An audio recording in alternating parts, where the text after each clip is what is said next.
Welcome to Aquashella Chicago 2022. And our panel here is going to be talking about the mysteries of freshwater tanks. On the far left, we have Scuba Stevo, champion cichlid breeder. In the middle, we have Fishy Biz from Fishy Biz Aquatics eating the donut. What's going on, y'all? And on the other side, we have from Aquarium Dilemmas, Jesse. Thank you. Well, it's awesome to be here at Chicago. This is stellar. I mean, everything going on right now, it is amazing. People are packed in just like yesterday. It is nuts. Today we're doing all the scape offs are being judged. Everything's getting announced. It is going to be an awesome day. Yeah, it's really cool, man. I mean, Saturday, jam-packed yesterday. Same thing today looks like. They just started letting people in. It's even hard to, as a tuber, it's even hard to kind of get in some filming edgewise. You got so many people. There's some great conversations being had in the booths. We got vendors going, and I love the way that they put this one together, man. Oh, the layout is it's killer tough for sure. That's why I came in this morning and did all my filming before the VIP crowd rolled in. I got in here 15 minutes before. Oh yeah, because right now I'm looking out and I'm watching all the people just piling at the Creators Challenge, checking out all the awesome tanks that all the creators did, and the people are going absolutely ballistic over those tanks. Definitely pretty cool, you guys. And right there is our nice little segue into what we're going to talk about, what you can't see in that tank. There it is. What can't you see in the tank? I think the best part to start off with what you can't see is let's start off with what you can see. All right. So like you see the fish, you see your plants, you can see the water, your rocks, your substrate. Yeah, all your hardscape, all the things that you think make up that tank is not really what makes up that tank. There it is. And that's where we start getting into the real. Yep. All right. Without the small things you can't see, your fish won't thrive. It's a fact. So let's go with the big one, man. Beneficial bacteria. Oh, yeah. Beneficial bacteria, microscopic organisms, but beneficial bacteria is the first part of that word, beneficial. It is definitely needed in a tank. Any tank that's going to thrive and have fish healthy and alive, right? And having enough of beneficial bacteria is a thing as well, I'd say. Right. And even to the point to where you have to have it in an empty tank before you can even put fish in it. And I think that's like one of the key things that new tankers and new aquarists kind of can't get their head wrapped around. They don't really understand the fact that you got to have the little organism in there to get it started, so your fish will feed off of that and everything to get your cycle started. Well, it's the patience game right there, guys. It really is, because everybody's excited. I mean, like, we're super excited. You get that tank, you want that livestock in there. You want those shrimp. You want all that stuff in there right away. First day, as soon as you got it going, you want everything in there. Yep. And you got to colonize that beneficial bacteria, like Biz was saying, and it does take time. And that time is my favorite thing, the nitrogen cycle. If you don't know it, you need to know it. Absolutely. Time is key for sure. And one of the things I've been telling my students and why this is such an important thing is when we're in the classroom, they ask about, hey, can I get a tank and some fish? And they just think it's that easy. Like it just blows my mind how and it was though at that age. It is that easy, but it's not that easy. But it was at that age, you know what I'm saying? You go into Petco, you go into PetSmart, you see the beta, you see the angelfish, you see whatever it is that you want. You don't have a tank at home. Your mom's gonna buy you a tank, a 10-gallon, 20-gallon tank. Boom, it's on sale. And you're putting them fish in there that day. Exactly. You're gonna get that. You're gonna get the 2 fish for $5.49 each. You know, she gives it to you. You fill it up with tap water. You put those fish in there, and they swim around for a little while, you choking and gagging. 10-gallon setup from Walmart for $50. There you go. And now you have dead fish. Now you No don't wonder want to why even the mess with fish fish in the dead. hobby anymore. Well, yeah, and I think that's an amazing thing that you're doing. Just number one, being an educator. That's the hats off to you, I sir. appreciate it, man.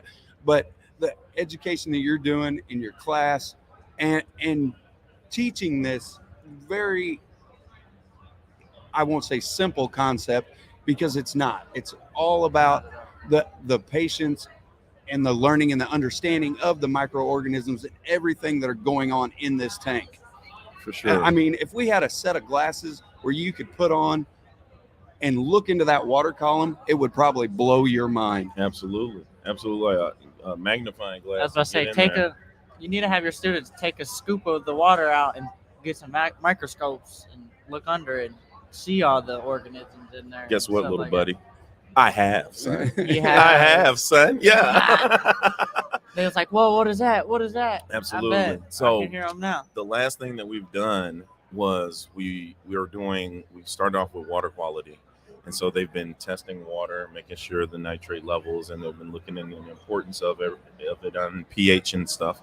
But then I said, listen, those are aquarium levels. I said, let's go to the creek by the school. Let's get some creek water and let's get some pond water. And let's grab some microscopes and see what's actually in that type of water. And let's judge that water versus the aquarium water and see what's in there. Now, if we've treated aquarium water like we're supposed to, you don't see as much stuff as you see in that wild pond and creek water at all. Absolutely, you do not. So it was kind of cool for them to see those movable parts in that pond water and those different types of The different types of organisms, microorganisms in there. compared to the ones that you have in your tank. Absolutely. Completely different. Well, Yeah. and the other thing is the Some might be the longer same you have as those well. tanks, the longer you have those tanks set up, Mhm. take a snapshot of that water, wait a year, do it again, Mhm. and take a look at that monstrous difference. Mhm. Absolutely. So they've been taking meticulous notes in their notebooks. They've been getting pictures. They've been drawing, which I really love for them to do. It's to get as creative as possible with that. But when they look at it, they're like, "Ugh, that's What it." is that? Right. That's in my water. I'm touching that water. when I Right, do you my putting your water hands change. in this stuff and everything else, and they're just like, it blows their mind. Did you let them look at the tap water they drink? Right, we did faucet water. They had to definitely do water quality of the faucet water around the school, and a lot of them were, oh my god, I have this one kid. You know, you always have that It's always one the one kid. student, I man, was that one kid, bitch. that, that he's running around telling the principal, "Hey, do you get your water out of this faucet? Well, it is a cesspool, and you're gonna die." And I was like, Oh "Dude, my! you can't say that. Let me do a test of it real quick. And it's perfectly fine. What are you running around? What are you doing?" He just likes to make my life difficult. It sounds like he likes to make everyone's life difficult. You know that. Right.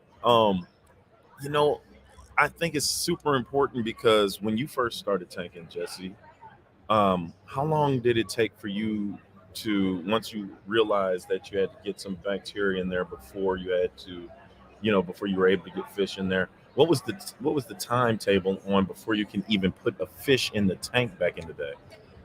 Mine, luckily, I am blessed.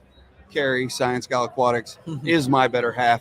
So I immediately get bombarded with all of before I got to do anything, you have to know the nitrogen cycle. You have to test your water. You have to understand all these concepts before I ever got to set up a tank. It was all, and for me, it was all about the plants. And that leads into what we're talking about. The plants really help with all those nitrates, microorganisms. It is just another level of filtration that really For sure. helps, and it helps build that beneficial I bacteria. just recently got into plants myself about 8 months ago.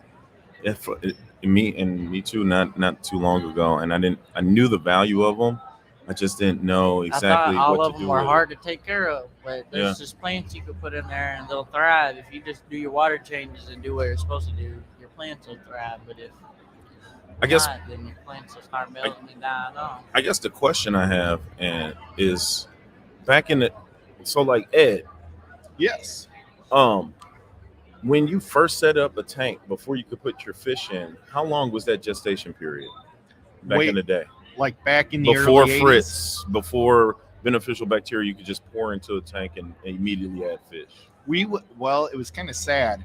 What we would do is we would set it up and we'd put one fish in there, and that fish kind of starts the cycle. It's the old school. A lot of times that fish would die, but you'd only put one in, so hopefully it wouldn't.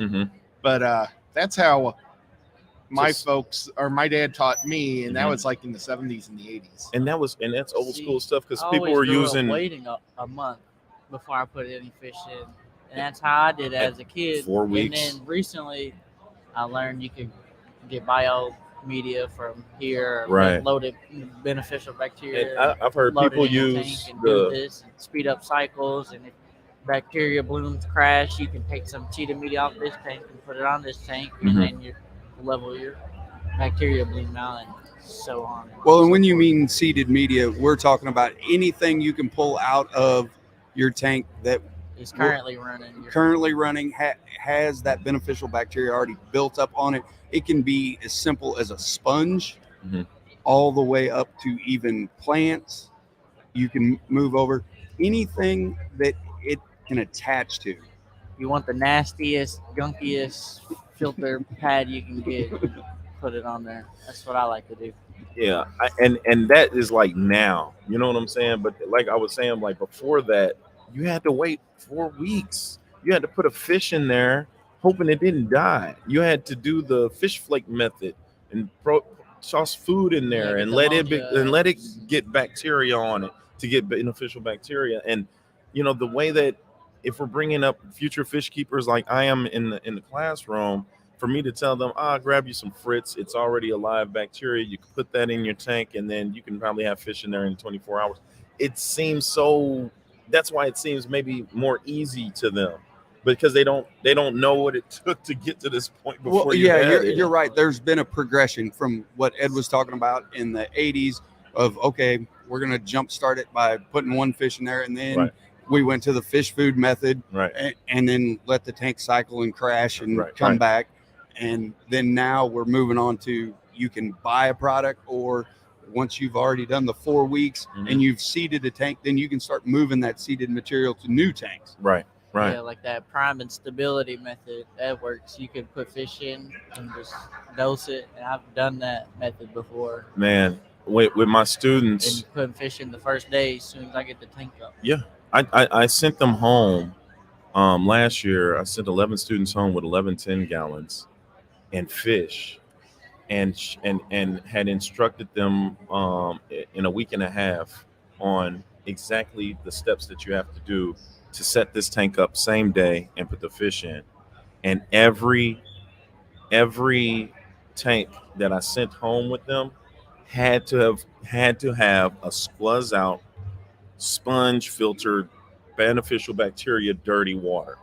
And they would all look at me when I give them the Ziploc bag of dirty water. I was like, you must put this in with your regular clear tap water. And I also put in a little of the F7 for Zyme. So that just to give it an extra oomph. Yeah, you gave it that to make sure that little kick. Yeah, to make sure into that dirty water. And once they put it in there, yes, it's dirty for a second, but you got your filter going. Now it's clear and the fish are ready to go. And I hadn't had any deaths of them starting their tanks up after they let me know. And so it just that jump start is it's serious and lets you know that bacteria for real it's what makes the tank. You can't see it. No, absolutely. You can't see it. It's invisible to the naked eye, but it's so important. It's the old saying, it's the devil in the details. Okay. It really is.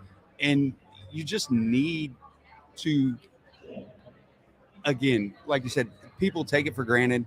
Like you said, your students, it's so easy because now, especially like this show, we can literally walk out off this stage to the booth beside us and pick up all the product we need to start a tank immediately. Absolutely. Yep, I guarantee Absolutely. that. And even for big shows like this, I mean, how important is it for them to be able to jumpstart their tank so they can add fish immediately? We wouldn't be able to have this. They would have to come So here we a wouldn't be able month to in have shows like advance, this. 2 weeks in advance, huh? So you wouldn't be able to have shows like this. They come in and they're able to put their fish in, showcase their fish. Fish are healthy and happy, and there it is. There it is. I think we are having a shutter issue, folks. We must have went black. We will be back But yeah, momentarily. We should be back Your now. kids are Thank definitely you. lucky to have Right somebody at like those you minutes. that knows what they're doing and all that. Man, I Lead appreciate them in the it. right way for sure. Definitely appreciate it, man. And I am trying to get some future fish keepers as young as possible to know the right way so that they can continue to be great fish keepers. That's awesome. You know? I brought the scuba squad with me. No, that's They just got into fish keeping. That's and then awesome. She just picked her up an axolotl Uh-oh. the other day. She's like, I've been wanting one for so long. Okay. So I guess I'm gonna be learning about axolotls too. So There it is. There it is. no, that's amazing. And I think what you're doing, Drew, is just outstanding as far as showing them the new ways, but bringing it back a little bit and teaching them. It used to be like this. Man, absolutely, man. Oh my God, I had a kid. Hey, if you them guys the check out my YouTube channel or Instagram, Fishy Biz Aquatics, listen. There's this kid and he wants to be in the limelight and he wants to do everything. He wants his own tank. He wants to know everything. So he helps me with everything. I'm showing him how to use the Python, which I told him was like, this is revolutionary to us because it sucks the water out and puts the water in. Before you had to grab the bucket, you had to go ahead and get the siphon going. This was before use a cup. Yeah, And just pour it in the dip 5 gallon out. bucket. Yeah, before, and then That's you had how to I do the used to do pump. it. Before the pump, you had to. Oh, you mean you didn't just hand him just a hose and be Right. like, oh, here you go, bud. Right. We're going to start the siphon. Yeah, you we're going to broke do a water change, man. So How lucky. fortunately, I have the Python, but I also have the old siphon that has the Mhm. big tube portion on it, right? Yep. But I lost the pump to it. The egg So part. it's the egg part. I love it. And so you kind of got to dip it in there, let Yep. the air go out, plug up that bottom part, and as you dip and let go, it'll start the Yep. siphon. And because what he said was he put his hand down there where the Python was going, and he was like, "This is kind of slow." I was like, "Hey, I almost threw him out the door. Like, yo, hey, how dare you, man?" I said, "I'll tell you what, go get the other one, okay, Go get the and get small that one. going, and see how many tries it takes for you to do buckets you that, and got. see how slow that is." Yeah, you want to go slow? We're going to go back to the horse and buggy. Here, take this and try this for a little bit, and you're going to think that is awesome. I said, do you? I said, hey, do you realize when people started siphoning gas out of people's tanks, what they really had to use? They had to suck the gas out first and let that stuff go out. Like, this is slow. Like, yo, you got to start the siphon. Oh yeah, Makes it that's yellow, why I it's asked slow. what you should just keep random pieces of hose. Don't tell them you have the Python. Be like, we're going to start you out, and then when you give them that, they're like, oh, this is so much better. Right, exactly. They got to know where it came from before they know where it's at right now. Yeah, for like, sure. Seriously. Teach them the hard ways first, Absolutely. and then break out the easy tools on them, and then they'll appreciate it a lot more. Absolutely. Well, we're definitely going to continue identifying microorganisms, man, and knowing different types of bacteria that it takes, because, when you say the word bacteria, it automatically sounds like a bad thing. Oh yeah, well it kind of it goes off in your brain as a warning flag. Bacteria, what? Exactly. Yeah. Because normally when you go to the doctor and it's like, oh, you've got a bacterial infection, so then they're like, oh my God. And when you say it's bacteria in your tank, they'll be like, no, I don't want No. any bacteria in my Yeah. tank. You need it. It's good stuff. All of it, a lot of it. Yes, not all bacteria is Right. bad bacteria. And I don't think you can have too much bacteria as well. You know what? What if it wasn't called beneficial bacteria and was called beneficial virus? Would that sound different? Like, would it be? Sounds worse. Well, Ever had any good viruses? well, and again, it goes back to you hear the word bacteria Right. and you think it's bad. You hear the word virus, you're like, oh no, Yeah, it's all uh-oh. bad. Get scared. Yeah. Yeah, so it's a thing, man, and it's good to know about all that type of stuff. Even, you know what? Even going back from the microorganisms, there's different other little secret stuff that you like. You guys have both had fish to have fry in your tank, right? Yeah. And if you don't know that there's fry in your tank, how do you find out that there's fry in your tank? Oh, yeah. Well, with all the live bears that we keep, Okay. oh my goodness, and everything's planted so heavily, it is like you will almost, it's so small. I mean, as fine as a strand of hair, and you can barely make it out, especially with the guppies. You literally just see a tiny set of eyeballs. That's it. You can't even see anything else really. You're like, what is that? It almost looks like an egg floating. Yeah, like a clear piece of dirt egg. or something. Yeah, floating in the tank. I like that because I know we're talking about microorganisms where we can't see it, but even those are some secret things that are hidden in the tank. Like you almost don't know until you like start either doing a water change or moving some decor around. You're like, what's that? What was that? What was that moved? Yeah. Was that something? Was that nothing? Are my eyes playing tricks on me? I always see little baby African cichlid fry swimming out the rocks Right. and stuff. And you don't see them. I've had coolie loaches under substrate forever. Yeah, you don't see them. Forgot all about it. So they're big. Forgot all about it. Well, Yeah. and with you both getting into plants now, the other thing that is happening all the time with your plants, they're going through respiration and all that. To watch your plants, what they call pearling. Have you ever seen pearling? Okay, so is this the oxygen balls coming off the leaves? Yes. Outstanding, because I teach photosynthesis, and I have live plants that have been donated to the classroom, and I see the bottle, and I was like, you know what? I need to get the students to see this because they probably don't readily look at the tank. They're looking at the fish the whole time. Not even There's looking at also the another plants. living organism in that tank, and those are the plants. You know? Yeah, Yes. for sure. And when you get a great colony of plants and they are pearling, it looks like you put an air stone in the tank. They're It's just super dope. Yeah. Oh man, that's freaking awesome, man. Yeah. Yeah. I have some. Is it Wintai? Wintai. Wintai. I think I got some Wintai or Vesperia or something. Well, there's several different types of Wintai. There's several different types of there's water wisteria. There's, I mean, Well, the plant game is endless. Yeah.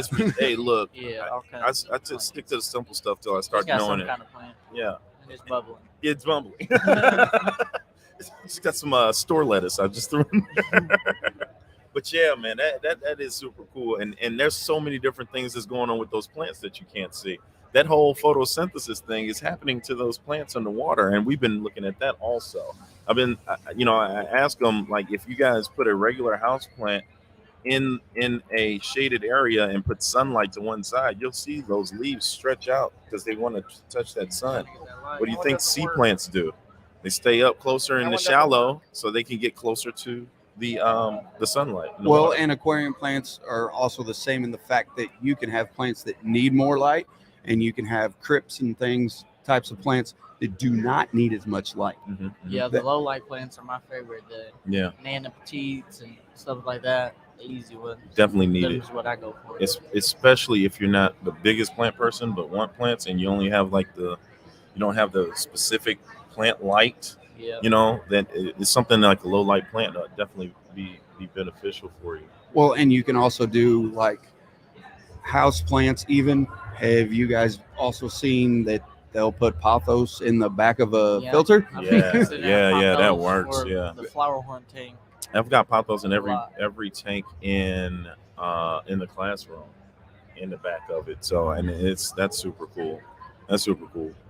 I think I like the part where my students, when they were sophomores, we talked them about photosynthesis, dark reactions and the light reaction cycles, and how does a plant grow if it's in the dark? It has these different types of cycles that it has.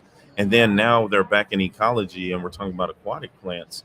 Don't forget that these are still plants. Just because they're under the water doesn't mean that they don't conduct photosynthesis. Doesn't mean that carbon dioxide is needed in order for them to release oxygen. And those are the pearlings that you're seeing. Yep.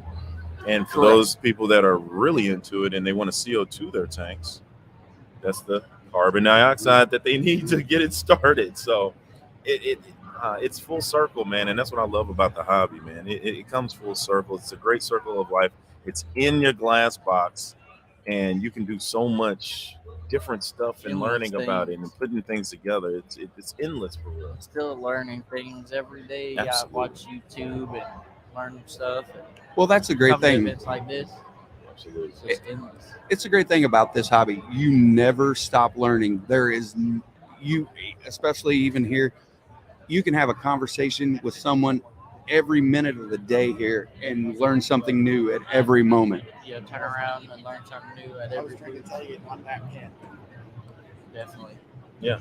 And best thing about Aquashella is to get to know and talk to people that know the same stuff that you do, more than you do, less than you do. You can give tidbits. You can take tidbits. You can ask different people who are experts in the field that's been tanking for 20 years, 30 years, 40 years. Yeah, Right? I got a lot of good saltwater information for when I start saltwater journey. So Salt, from here, so fresh, brackish, the whole nine, man.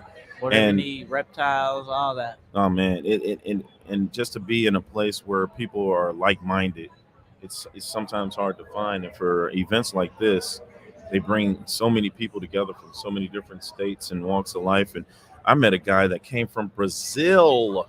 Whoa. Came from Wow, Brazil that's crazy. to see me.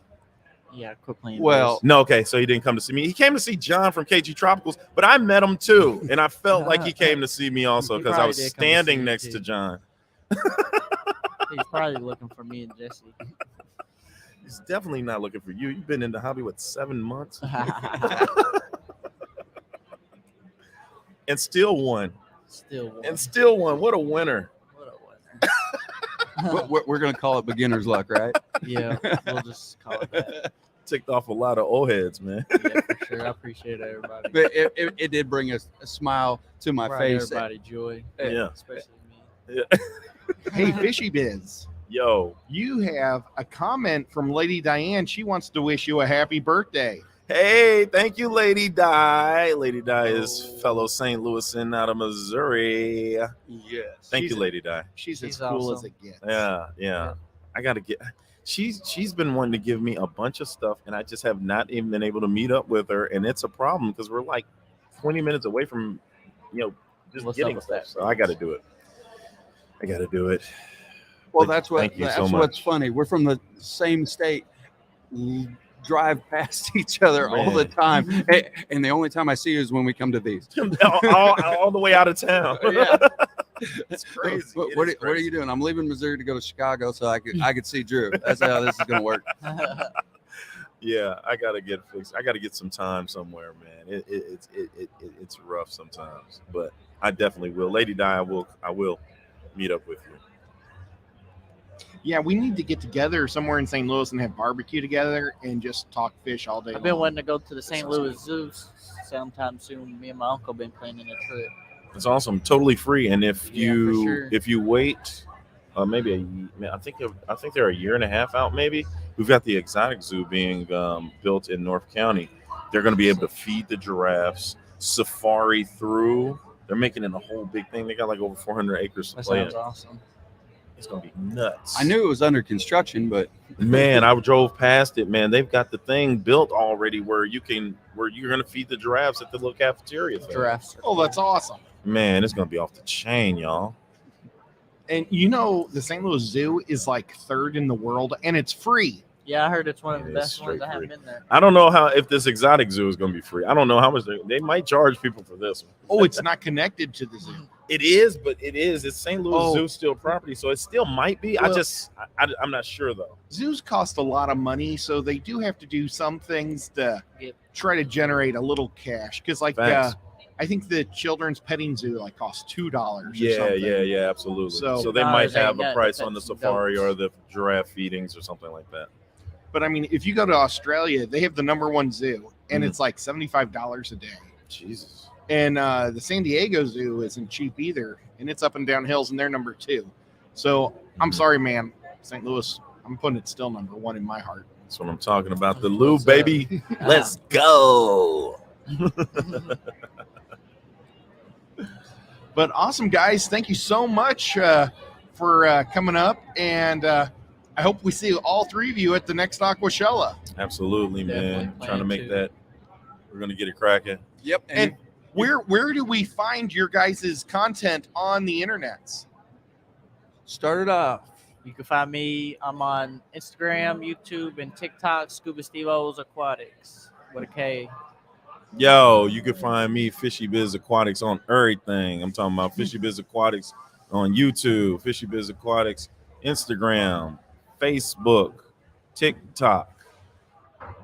Google me, baby. I'm right there. Well, if you Google me, there's baby. a guy. There's a Check his it's network. a thing there. It's a Fishy Biz there, but they only got like 360. And then there's me, Fishy Biz Aquatics, and I've got like more than that. So definitely do that, and it'll have a YouTube picture of me, and you click that, it'll send you straight. Just YouTube and all the stuff I had said And you earlier. can find me on fishfam.link as well. And then we're back to this guy. We can Jesse. find all three of you guys on Fish Link. Yeah, you can find me there, but primarily look up Science Guy Aquatics website, YouTube, Instagram, and talk your stuff. and the Aquarium Dilemmas podcast is available on all platforms, where I talk about all the dilemmas I have, just like this one, about microorganisms in your tank, That's right. things that are going on. Talk your stuff, Jesse. Check us out. Yeah, talk your stuff, baby. Yes, sir. Well, thanks, guys. You were amazing, and we'll catch you in the next round.